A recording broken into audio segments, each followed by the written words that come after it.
Hello friend, स्वागत है आपका आज की इस वीडियो में। मैं सौरभ गुप्ता आप सभी के लिए लेकर के आया हूँ साइकेट्रिक नर्सिंग सब्जेक्ट से रिलेटेड टॉपिक आपका साइकोथेरेपी एंड ईसीटी से रिलेटेड कुछ इंपॉर्टेंट एमसीक्यूज जो कि आप लोगों के लिए रियली हेल्पफुल होने जा रहे हैं। तो चलिए आज की इस वीडियो को हम शुरू करते हैं और हमारा जो बचे हुए क्वेश्चन है साइकोथेरेपी से रिलेटेड उसको हम स्टार्ट करते हैं। ऑलरेडी मैं एक वीडियो लिख करके आ चुका हूँ आपके प्लेटफॉर्म पर, साइकोथेरेपी पार्ट 1, तो वो आपने ज़रूर देखी होगी।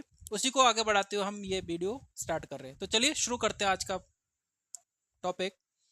उससे पहले हम हमारा जो सक्सेस मंत्र क्या है, महानता वह नहीं होती कि आप गिर गए और उठे ही ना, महानता उसे कहते हैं जब आप गिर कर बार बार उठते हैं। अगर आप गिर गए हो, असफल हो गए हो, तो आपको फिर से खड़े हो जाना है। ठीक है, आपने वो मूवी देखी होगी जिसमें वो कंसेप्ट आता है रीस्टार्ट। अगर आप फेल हो गए हैं तो रीस्टार्ट कीजिए अपनी लाइफ को, फिर से नंबर 1 से स्टार्ट कीजिए। तो चलिए करते हैं हमारा पहला question. What is the primary focus of behaviour therapy? Behaviour therapy का प्राइमरी फोकस क्या होता है? देखिए, बिहेवियर थेरेपी हम लोग लास्ट वीडियो में हमने डिस्कस किया था। बिहेवियर थेरेपी बिहेवियर थेरेपी का जो फोकस होता है वो किस पर होता है? आपके चेंजिंग माल अडेप्टिव बिहेवियर। किस पर होता है?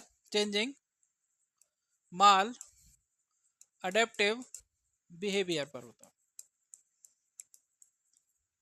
ठीक है, तो माल अडेप्टिव बिहेवियर को अगर अपन चेंज करते हैं वो कहलाता है आपका behaviour therapy. Exploring unconscious conflict. Unconscious conflict मतलब जो भी हमारे मन में, अनकॉन्शियस माइंड में जो भी कॉन्फ्लिक्ट है, वो कॉन्फ्लिक्ट हमारे करंट बिहेवियर को अफेक्ट करते हैं, ऐसा सिगमंड फ्रॉइड का मानना है। और ये कंसेप्ट उन्होंने साइको एनालिटिक थेरेपी के थ्योरी के अंदर दिया था। उनका मानना यह है कि अनकॉन्शियस माइंड के 3 स्तर होते हैं। फर्स्ट ऑप्शन की हम लोग बात कर लेते हैं। अगर हम माइंड की बात करें तो यहां पर 3 स्तर होते हैं: conscious mind, subconscious mind and unconscious mind. देखिए, there are 3 levels of the mind: conscious mind, subconscious mind and unconscious mind. Subconscious mind वो होता है जिनकी इंफॉर्मेशन के लिए हम करंटली अवेयर होते हैं और जो हमारे करंट अवेयरनेस में रहती है, वो हो गया आपका कॉन्शियस माइंड। सबकॉन्शियस माइंड वो हो गया ऐसी इंफॉर्मेशन जिनके लिए हम करंटली अवेयर नहीं है, लेकिन जरूरत पड़ने पर हम जिनको रिट्राइव कर सकते हैं। ठीक है, ये तो ऑलरेडी आपके अवेयरनेस में है, ये इंफॉर्मेशन अवेयरनेस में नहीं है, लेकिन जरूरत पड़ने पर आप क्या कर सकते हो? रिट्राइव कर सकते हो, मतलब याद कर सकते हो। अनकॉन्शियस माइंड वो होता है जिसमें इंफॉर्मेशन ना तो आपके करंट अवेयरनेस में होती है और ना ही जिनको क्या आप क्या कर पाते हो? रिट्राइव कर पाते हो। वो आपका माइंड बनता है अनकॉन्शियस माइंड। तो सिगमंड फ्रॉइड का जो मेन फोकस था वो किस माइंड पर था? अनकॉन्शियस माइंड पर था। उनका ये मानना था कि इस अनकॉन्शियस माइंड में कई ऐसे कॉन्फ्लिक्ट, कई ऐसे राज दफन होते हैं। अगर हम देसी भाषा में कहें, कई से राज दफन होते हैं, कई बुरी घटनाएं होती हैं, कई अच्छी घटनाएं होती हैं जो आपके करंट बिहेवियर को अफेक्ट करती है। तो सिगमंड फ्रॉइड का मानना यह है कि अगर ये घटनाएं आपके करंट बिहेवियर को अफेक्ट करती है तो इन घटनाओं को अनकॉन्शियस माइंड से कहाँ लाया जाए? कॉन्शियस माइंड में लाया जाए। और कॉन्शियस माइंड में लाने के बाद उनका क्या किया जाए? प्रॉपर रिमूवल किया जाए, ताकि ये घटनाएं आपके माइंड से हट जाए और आपका बिहेवियर और आपकी पर्सनैलिटी में के अंदर क्या हो? इंप्रूवमेंट हो। ठीक है, तो एक्सप्लोरिंग अनकॉन्शियस कॉन्फ्लिक्ट, इसके लिए पूरी की पूरी टेक्निक बनाई गई है, थेरेपी बनाई गई है, साइको एनालिटिक थेरेपी, जिसके अंदर कुछ टेक्निक है: free association, hypnosis, dream analysis, every action therapy. ठीक है, ये थेरेपी जो है वो आपके साइको एनालिटिक थेरेपी के अंदर टेक्निक्स का काम करती है। किस तरीके से आप अनकॉन्शियस माइंड को की इंफॉर्मेशन को कॉन्शियस माइंड में लेकर के आ सकते हैं। क्योंकि हमने एक्सप्लेनेशन में क्या पढ़ा है कि कॉन्शियस माइंड की इंफॉर्मेशन को व्यक्ति नॉर्मल तरीके से क्या नहीं कर सकता? रिट्राइव नहीं कर सकता। तो रिट्राइव करने के लिए आपको थेरेपेटिक टेक्निक यूज करनी पड़ेंगे, और वो थेरेपेटिक टेक्निक का कंसेप्ट किसने दिया था? सिगमंड फ्रूड ने दिया था। ठीक है, enhancing cognitive process. Enhancing cognitive process ये वो टेक्निक्स होती हैं जो कि आपके कॉग्निटिव लेवल्स को इंप्रूव करती है। जैसे अगर हम बात करें, अखबार में रोज एक क्रॉसवर्ड पजल आती है। ठीक है, तो क्रॉसवर्ड पजल आती है या सुडोकू आता है या कोई मेमोरी वाला गेम आता है। ये गेम आपके कॉग्निटिव फंक्शंस को, आपके मेंटल प्रोसेस को इंप्रूव करने में हेल्पफुल होते हैं। इंप्रूविंग सेल्फ अवेयरनेस, अपने आप के लिए अवेयर होना, ये कहलाता है माइंडफुलनेस मेडिटेशन। ये हमने लास्ट वीडियो के अंदर डिस्कस किया था इसको, इंप्रूविंग सेल्फ अवेयरनेस। हमसे पूछा गया है बिहेवियर थेरेपी का फोकस किस पर होता है, चेंजिंग माल एडेप्टिव बिहेवियर।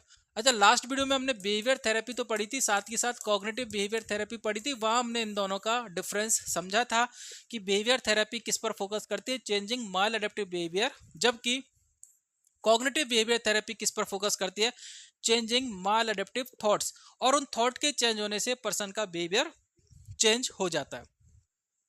क्लियर है? यहां पर आपका आंसर जाएगा B. Next question is in behaviour therapy, फिर से आपसे बिहेवियर थेरेपी का क्वेश्चन पूछा है, what is the method called that involves learning through observing others and imitating their behaviour.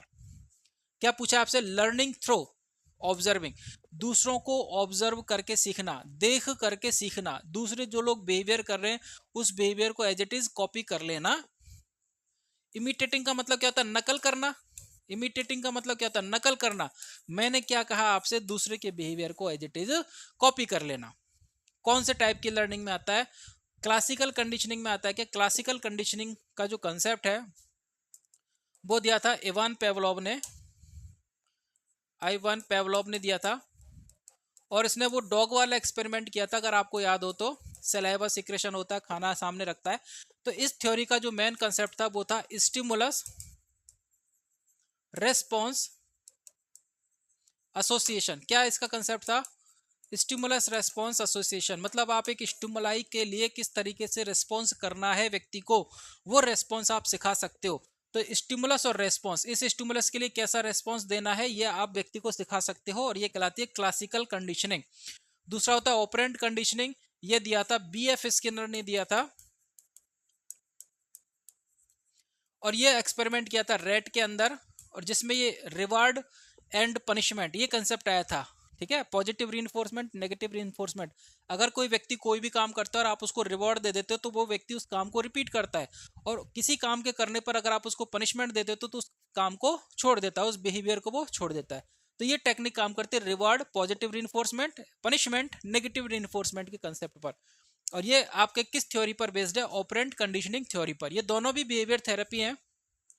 हमसे पूछा है मॉडलिंग, हमसे पूछा है ऑब्जर्विंग, तो उसको अपन कहते हैं मॉडलिंग। मॉडलिंग का मतलब होता है दूसरों के जैसा बिहेवियर कॉपी करना। जैसे रोल मॉडल होते हैं, तो रोल मॉडल का मतलब क्या होता है? व्यक्ति उस पर्टिकुलर पर्सन से इंस्पायर्ड है और उसके बिहेवियर को फॉलो करना चाहता है, तो उसको देख करके अपने अंदर कैरेक्टरिस्टिक्स कॉपी कर रहा है, वो कहलाती है रोल मॉडलिंग। कॉग्निटिव रिस्ट्रक्चरिंग में क्या होता है? व्यक्ति के थॉट को रिस्ट्रक्चर किया जाता है, उसके अंदर जो भी थॉट चल रहे हैं उन थॉट को बदल करके नए थॉट बनाए जाते हैं, वो कहलाता है कॉग्निटिव रिस्ट्रक्चरिंग। ठीक है, तो आपसे जो क्वेश्चन पूछा है आपका आंसर आपको यही मिल गया, आपका आंसर जाएगा C. Next question is which behaviour therapy. अब यहाँ पर भी आपसे बिहेवियर थेरेपी के बारे में पूछा है। इंपॉर्टेंट थेरेपी है, कई सारी टेक्निक्स इसके अंतर्गत आती हैं, इसलिए कई प्रकार के क्वेश्चन हम लोगों ने इन सेशंस के अंदर हम सॉल्व कर रहे हैं। तो बिहेवियर थेरेपी फिर आपसे पूछा है, techniques involves pairing an undesirable behaviour with an unpleasant stimulus. ठीक है, अनडिजायरेबल बिहेवियर को अनप्लीजेंट स्टिमुलस के साथ जोड़ना टू रिड्यूस द बिहेवियर। ठीक है, तो जो अनडिजायरेबल बिहेवियर है उसको अनप्लीजेंट स्टिमुलस की जगह इसमें आएगा, मोर अप्रोप्रिएट वर्ड होगा रेस्पॉन्स। ठीक है, जो रेस्पॉन्स मिलता है, जो परिणाम मिलता है वो कैसा है? अनप्लीजेंट। हम चाहते हैं कि ये जो अनडिजायरेबल बिहेवियर है इसके साथ एक ऐसा रेस्पॉन्स जोड़ दिया जाए जो कि पेशेंट के लिए कैसा हो?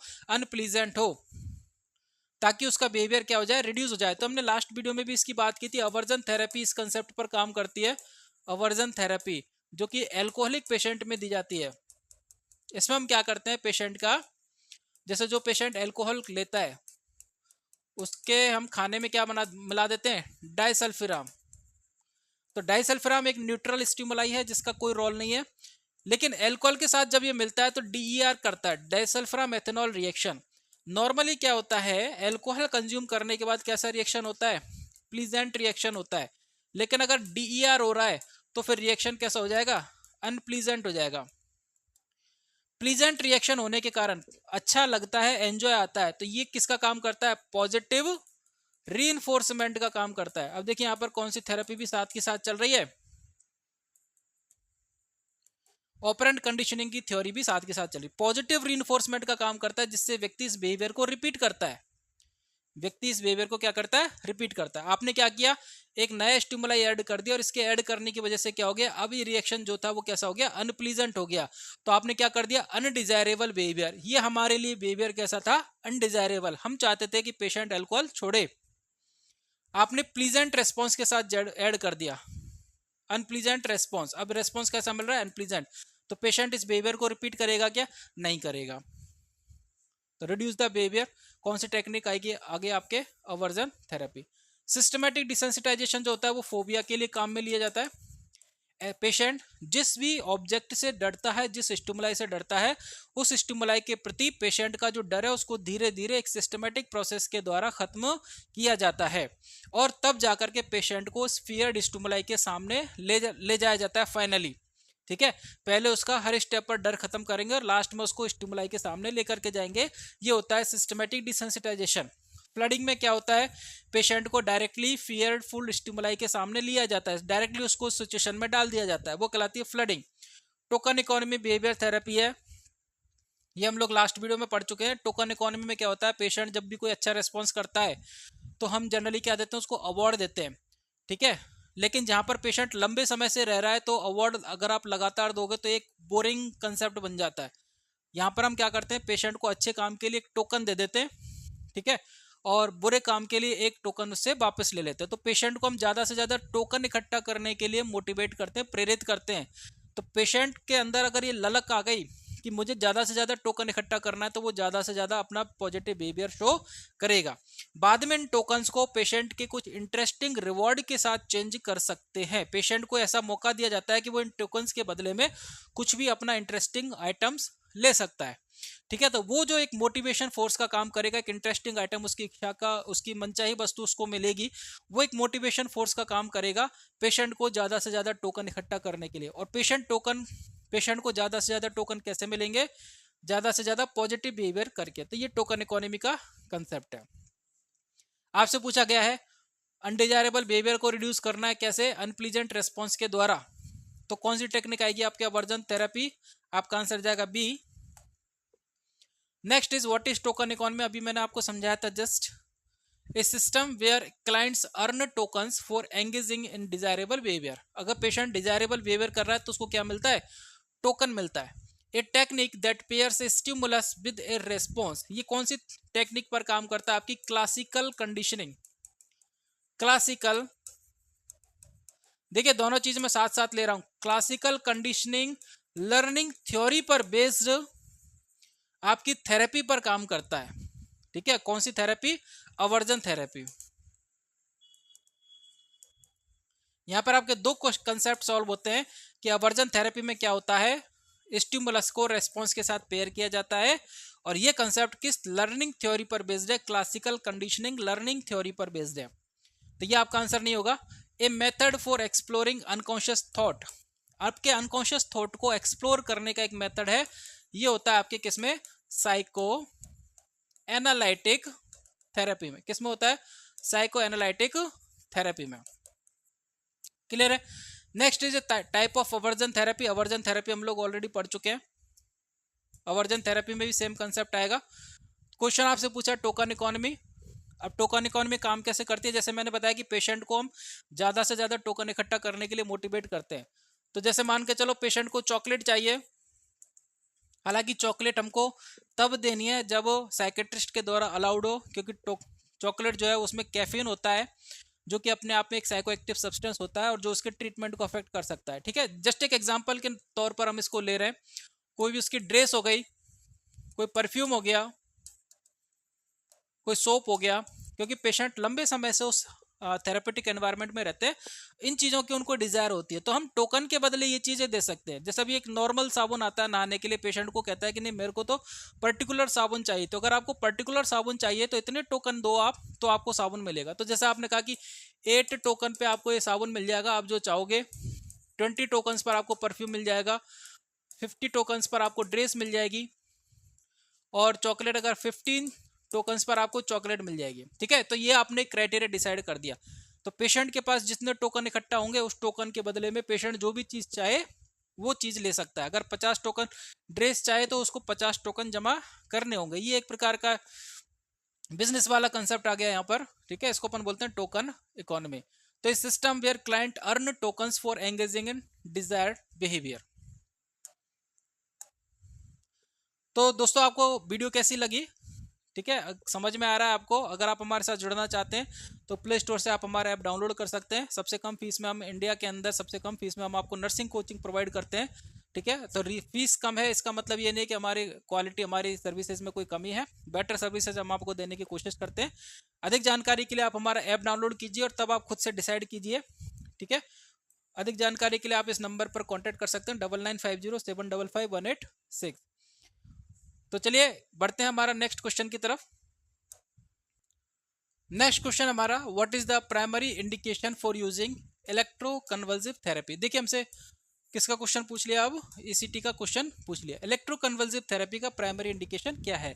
तो आपके ऑप्शन है जनरलाइज्ड एंजाइटी डिसऑर्डर, दूसरा है मेजर डिप्रेसिव डिसऑर्डर, तीसरा है बॉर्डरलाइन पर्सनैलिटी डिसऑर्डर और चौथा है ऑब्सेसिव कंपल्सिव डिसऑर्डर। देखिए दो जो डिसऑर्डर है वो आपके एंजाइटी से रिलेटेड है और एंजाइटी के केस में ईसीटी देने का कोई काम नहीं है। ईसीटी नहीं प्रेफर की जाती है एंजाइटी के केस में, क्योंकि माइनर डिजीज होती है, माइनर साइकेट्रिक इलनेसेस होती हैं। तीसरा आपका बॉर्डरलाइन पर्सनैलिटी डिसऑर्डर, ये आपकी साइकेट्रिक, ये आपकी पर्सनैलिटी से रिलेटेड प्रॉब्लम्स है, तो यहाँ पर आपकी काउंसलिंग या साइकोथेरेपी काम करेगी। ईसीटी यहाँ पर इंडिकेशन नहीं होता। जो प्राइमरी इंडिकेशन होता है ईसीटी का वो होता है आपका डिप्रेशन, मेजर डिप्रेसिव डिसऑर्डर। तो major depressive disorder primary indication है। और इसके अलावा ये क्वेश्चन एग्जाम में पूछा हुआ है प्रीवियस ईयर एग्जाम्स में कि what is the primary indications for ECT, वो होता है आपका डिप्रेशन विद सुसाइडल टेंडेंसी। अगर डिप्रेशन विद सुसाइडल टेंडेंसी है तो उसमें आपको ये ईसीटी आपको देनी ही है। तो ये आपका मोस्ट प्राइमरी इंडिकेशन हो गया आपके ईसीटी के लिए। और अगर सुसाइडल टेंडेंसी नहीं है तो भी क्या आंसर रहेगा आपका डिप्रेशन, क्योंकि डिप्रेशन के केस में ईसीटी को हम सबसे ज्यादा यूज करेंगे, ठीक है। तो इसको हमको डायरेक्टली याद करना है। और प्रीवियस ईयर में पूछा हुआ क्वेश्चन है, उसका ऑप्शन गया था डिप्रेशन विद सुसाइडल टेंडेंसी, इसलिए ये क्वेश्चन आपको छोड़ना नहीं है, इंपॉर्टेंट क्वेश्चन है और फिर से रिपीट हो सकता है। Next is which of the following is a common side effect of ECT. ECT का कॉमन साइड इफेक्ट क्या है? वो है आपका memory loss, weight gain, hypertension and increased appetite जो है वो आपका ऑप्शन नहीं है। ईसीटी में क्या होता है, ईसीटी जब लगती है तो पेशेंट के अंदर 10 to 15 मिनट कंफ्यूजन वाली कंडीशन होती है, जो कि क्या कॉज करता है? Retrograde amnesia, retrograde amnesia cause करता है। अब रेट्रोग्रेड एमनेशिया क्या होता है? किसी भी घटना से पहले की मेमोरी, रेट्रो मतलब पीछे वाली। अब पीछे के लिए हम क्या, हमारे पास क्राइटेरिया रहेगा, हम किससे पीछे माने? तो कोई भी इंसिडेंस जो होता है, कोई भी इंसिडेंस जो होता है, कोई भी घटना जो होती है, उस घटना से पहले की मेमोरी जो होती है वो कहलाती है रेट्रोग्रेड। तो ये आज हमारे मान के चलो एक्सीडेंट हो गया, कोई भी इंसिडेंट हो गया, एक्सीडेंट हो गया, इससे पहले की मेमोरी वो कहलाएगी क्या? Retrograde, retrograde. और इससे आगे की जो मेमोरी होगी वो कहलाएगी क्या? एंटेरोग्रेड। तो ये हो गया concept retrograde, previous memory, anterograde हो गया अपकमिंग मेमोरीज। एमनीशिया का मतलब होता है लॉस ऑफ मेमोरी। एमनीशिया का मतलब क्या होता है? Loss of memory. तो अगर मेमोरी लॉस है, पिछली मेमोरी का लॉस हो गया, इस घटना से पहले जो मेमोरी आपके ब्रेन में स्टोर थी उसका अगर लॉस होता है तो वो कहलाता है रेट्रोग्रेड एमनेशिया। इस घटना के बाद जो मेमोरी बनने जा रही है, अगर वो memory proper long term memory में नहीं बन पाती तो उसको अपन बोलते हैं एंटेरोग्रेड एमनेशिया। अगर ये अपकमिंग मेमोरीज आपकी लॉन्ग टर्म मेमोरीज में सेव नहीं हो पा रही, उसमें कन्वर्ट नहीं हो पा रही, तो वो कहलाता है एंटेरोग्रेड अमनेशिया। तो यहाँ पर इंसिडेंस की अगर हम बात करें तो इंसिडेंस क्या हो गया? यहाँ पर ईसीटी हो गया। क्या हो गया? ECT. Which of the following is a common side effect of ECT. तो ईसीटी में क्या होगा? कौन सा एमनेशिया होता है? Retrograde amnesia. आप पास्ट मेमोरी को भूलने लग जाते हो, ठीक है। तो लॉस ऑफ मेमोरीज का वो साइड इफेक्ट है, जो भी कौन सा? Retrograde amnesia. ये भी प्रीवियस ईयर एग्जाम में पूछा हुआ क्वेश्चन है। जिसका आंसर इस नाम से गया था, ऑप्शन जो था वो आपके रेट्रोग्रेड एमनेशिया के नाम से था। ठीक है, तो most common side effect of ECT क्या है? Retrograde amnesia. इस तरीके से क्वेश्चन पूछा गया था। क्वेश्चन क्या पूछा गया था? Most common side effect of ECT क्या है? Retrograde amnesia. Most common side effect क्या है? Retrograde amnesia. Next question is who is the primary responsible for administering the electrical stimulus during an ECT session. ECT session जब होता है तो उसमें कई जो लोग होते हैं वो टीम मेंबर्स में शामिल होते हैं, जैसे साइकेट्रिस्ट होता है, एनेस्थेसियोलॉजिस्ट होता है, नर्स होते हैं, साइकोलॉजिस्ट होता है। तो उसमें से ईसीटी सेशन के टाइम पर कौन प्राइमरी रेस्पॉन्सिबल होता है इलेक्ट्रिकल स्टिमुलस देने के लिए? तो यहाँ पर आपका आंसर जाता है एनेस्थेसियोलॉजिस्ट। इसको आपको डायरेक्टली याद करना है। कई स्टूडेंट के मन में कंफ्यूजन हो सकता है कि साइकेट्रिस्ट जो होता है वो इलेक्ट्रिकल इंपल्स देता है, लेकिन साइकेट्रिस्ट जो होता है वो वहाँ पर प्रेजेंट होता है, वो गाइड करता है कि कितना स्टिमुलस देना है, कितनी बार देना है, इन सब चीज़ों के लिए गाइड करता है। लेकिन मेन जो स्टिमुलस देने का काम होता है वो किसका होता है?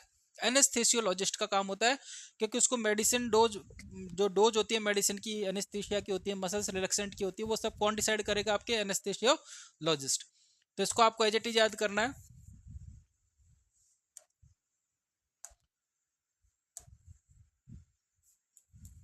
इसको आप आंसर को बी कीजिए, एनेस्थेसियोलॉजिस्ट।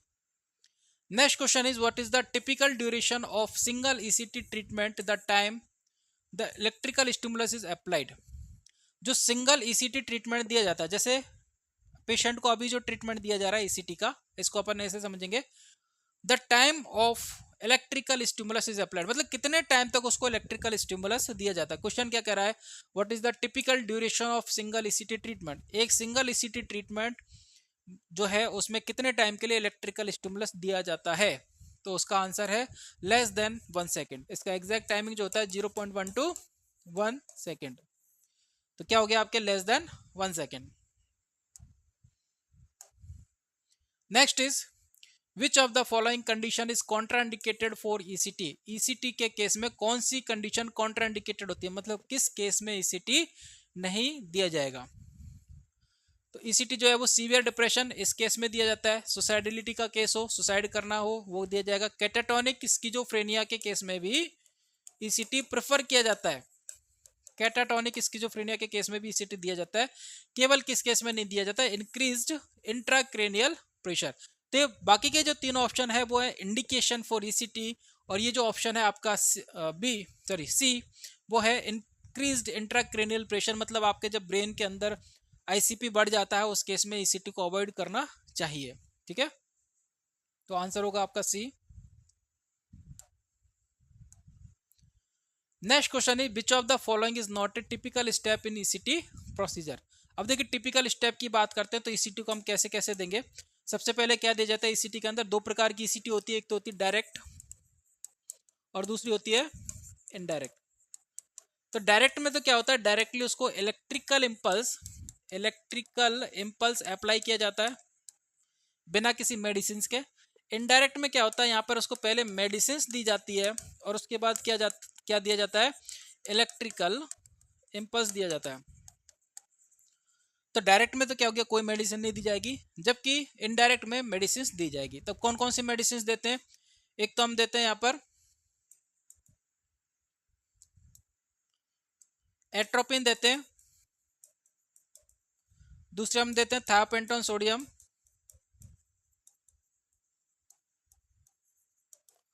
और तीसरी कौन सी देते हैं हम? Succinyl choline. तीन प्रकार की मेडिसिन देते हैं, atropine, thiopentone sodium and succinyl choline. ATS के नाम से आप इसको याद कर सकते हो। एट्रोपिन जो दिया जाता है वो 0.6 mg दिया जाता है, और एट्रोपिन जो होता है वो एंटी सिक्रेटरी एजेंट का काम करता है, ये आपके सिक्रेशंस को कम करता है।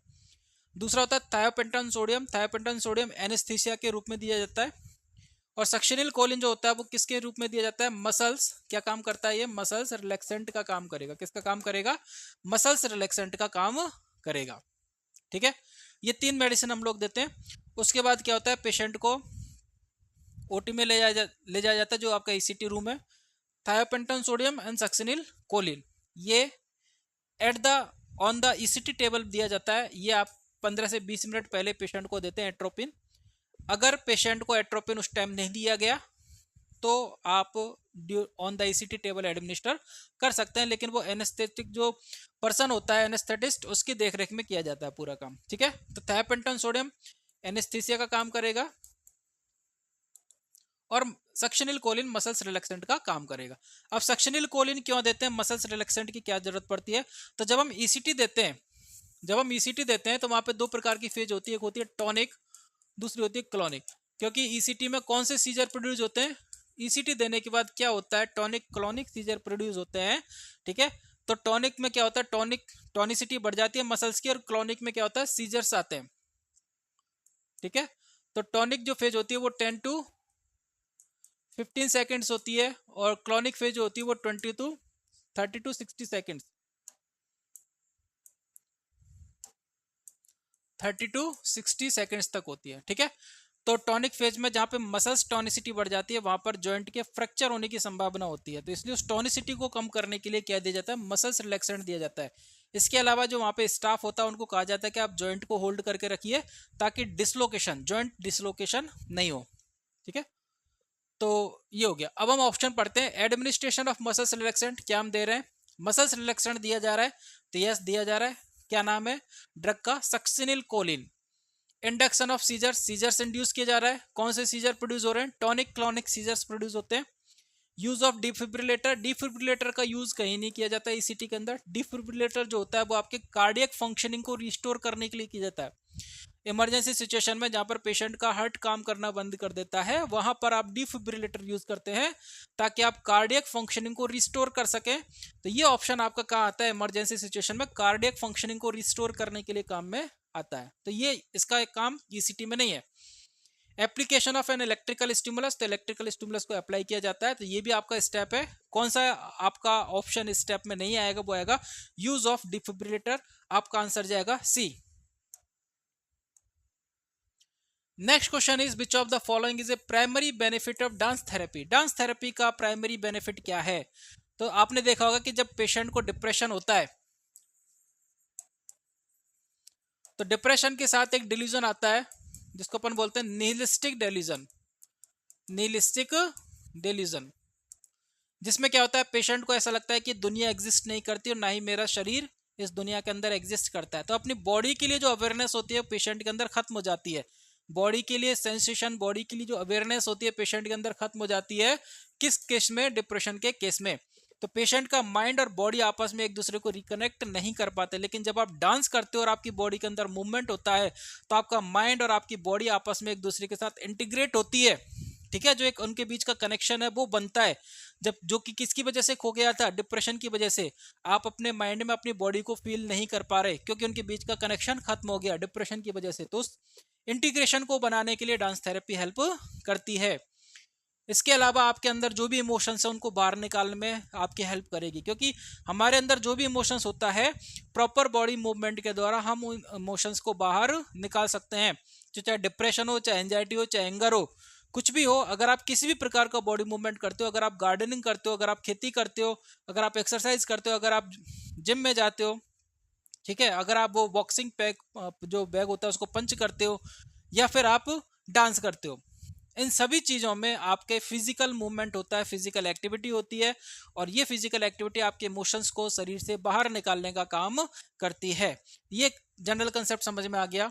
Enhance cognitive functions, cognitive functions पे इफेक्ट आ सकता है क्योंकि आपका माइंड जो डिप्रेसिव था वो अब नॉर्मल होने लगता है, तो आपके कॉग्निटिव फंक्शंस भी नॉर्मल होने लगेंगे। लेकिन ये हमारा प्राइमरी इसका बेनिफिट नहीं है, डायरेक्ट बेनिफिट नहीं है इसका।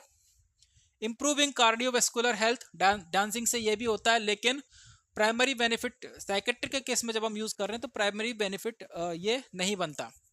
Promoting emotional expression and psychological wellbeing, ये आपका आंसर बनता है। Diagnosing mental health disorder, diagnose करने के लिए हमारे पास डायग्नोस्टिक टेस्ट है। डांस करके डिजीज की सिवेरिटी का डायग्नोसिस नहीं किया जा सकता, ये ऑप्शन भी आपका नहीं बनता। आपका आंसर जाएगा C. So next question is what is the primary purpose of role play therapy. तो रोल प्ले थेरेपी होती क्या है इसको समझते हैं। पहले देखिए, पर्सन का अगर किसी के साथ कॉन्फ्लिक्ट होता है, किसके साथ, फैमिली मेंबर्स के साथ या उसके जॉब एनवायरनमेंट में या उसके सोसाइटी में, वहां पर हम ये थेरेपी करते हैं। रोल प्ले थेरेपी में हम करते क्या है, जैसे पेशेंट का इनके किसी के भी साथ कॉन्फ्लिक्ट हो गया और पेशेंट अभी ट्रीटमेंट के लिए हमारे पास है, तो हमको लगता है कि पेशेंट को सिचुएशन को रियलाइज कराना है।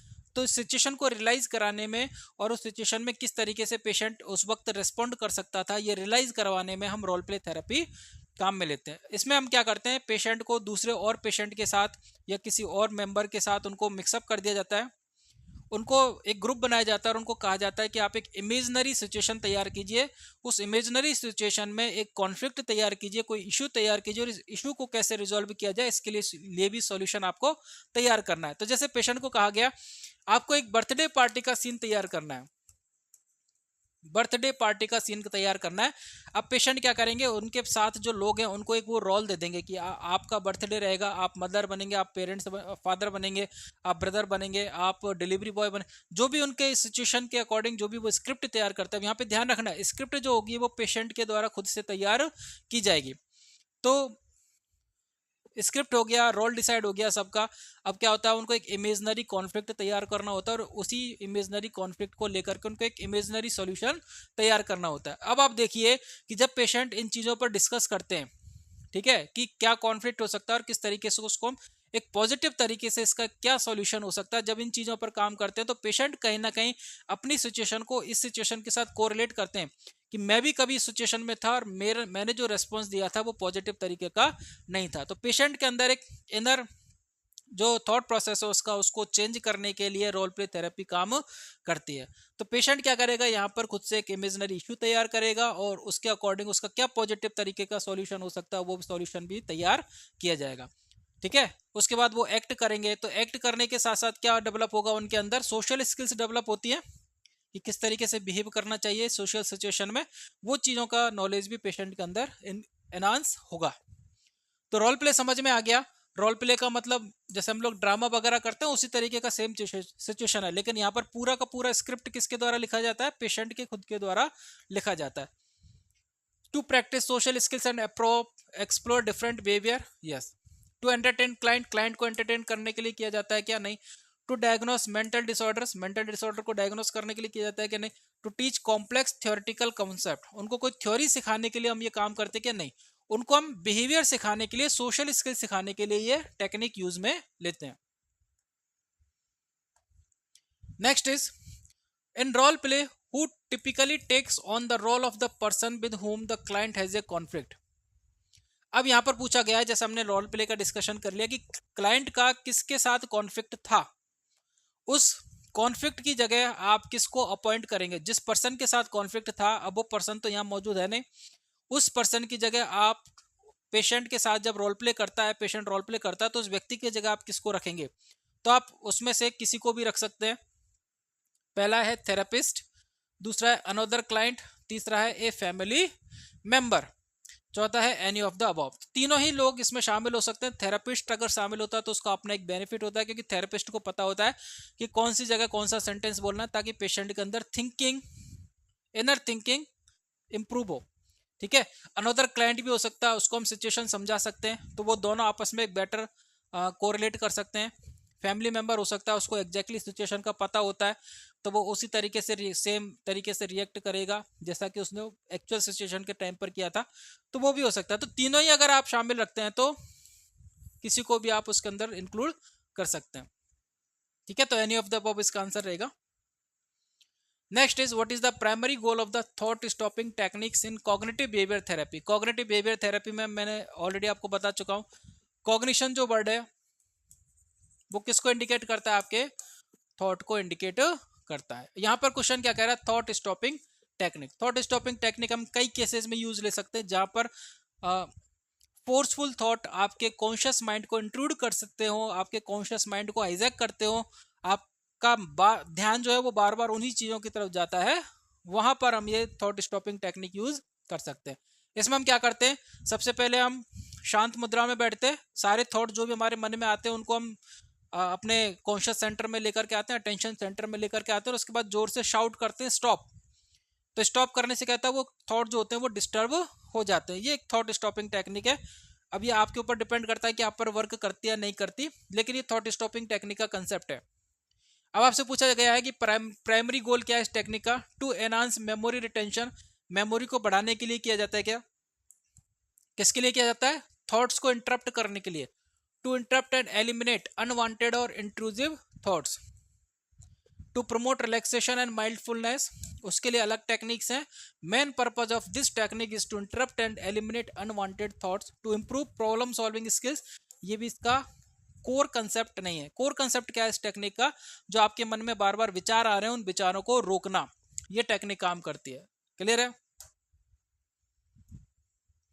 Next question is which of the following is A core principle of the therapeutic community. Therapeutic community क्या होती है, एक प्रकार की थेरेपेटिक प्रोसेस है जिसको कि किसने डेवलप किया था, मैक्सवेल जॉन्स ने डेवलप किया था। किसने डेवलप किया था, मैक्सवेल जॉन्स।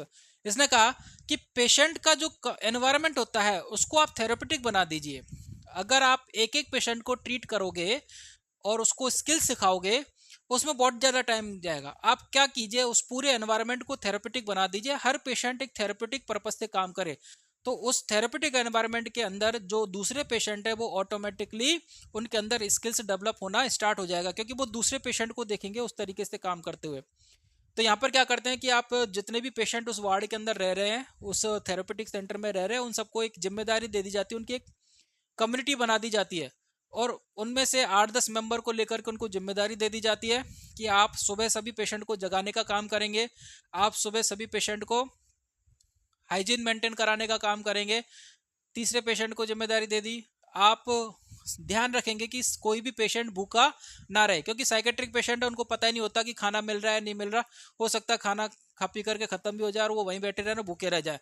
तो ऐसी स्थिति में उनके न्यूट्रिशनल जो प्रॉब्लम्स है उनके अंदर जनरेट होना स्टार्ट हो जाएंगे। तो उन सभी चीज़ों को ध्यान में रखते हुए हम क्या करते हैं, एक एक पेशेंट को एक एक जिम्मेदारी दे देते हैं कि आपको ये काम करना है।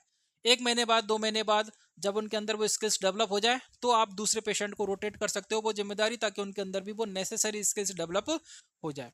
तो आप क्या कर रहे हो, उनके अंदर कॉन्फिडेंस डेवलप पैदा कर रहे हो, कॉन्फिडेंस डेवलप कर रहे हो कि आप भी सोशल एनवायरनमेंट में और लोगों की तरह काम कर सकते हो। ठीक है, तो जिम्मेदारी जब वो फुलफिल करते हो तो उनका कॉन्फिडेंस इंक्रीज होता है।